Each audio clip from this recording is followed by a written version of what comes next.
Saat Teduh Antioquia hari ini, hati-hatilah dalam menabur.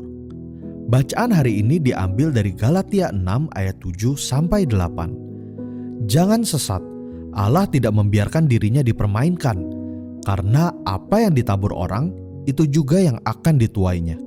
Sebab barang siapa menabur dalam dagingnya, ia akan menuai kebinasaan dari dagingnya. Tetapi barang siapa menabur dalam roh, ia akan menuai hidup yang kekal dari roh itu.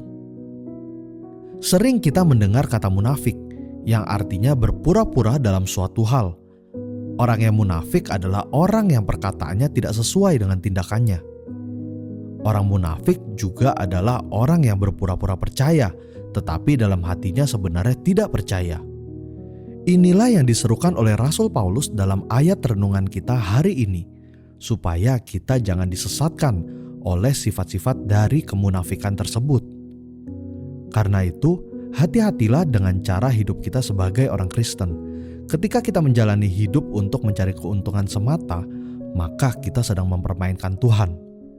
Ketika kita mencari-cari alasan untuk tidak melakukan kewajiban Kristen demi memuaskan keinginan daging, itu sama halnya dengan mempermainkan Allah.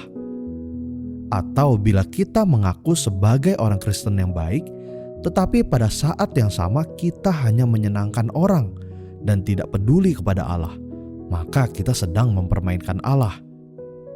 Waspadalah, karena apa yang kita tabur akan kita tuai juga. Jika kita menabur untuk keinginan daging, maka kita akan menuai juga dari keinginan tersebut. Itulah keadilan Allah. Yang menabur kejahatan akan menuai konsekuensi kejahatannya. Begitu juga sebaliknya.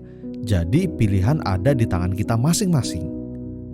Saudara, sebagai pengikut Kristus, apa yang kita tabur selama kita hidup di masa sekarang ini?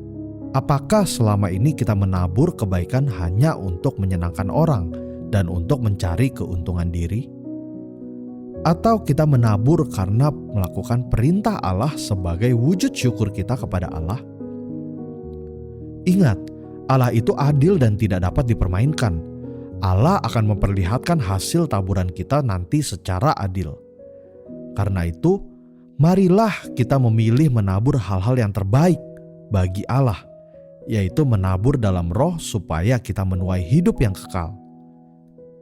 Mari kita berdoa. Tuhan, kami sadar banyak hal yang kami tabur tidak sesuai dengan kehendak-Mu. Ampuni kami yang telah menabur dalam daging untuk keuntungan diri dan mempermainkan Allah. Karena itu, sekarang kami mau menabur dalam roh untuk memuliakan Kristus.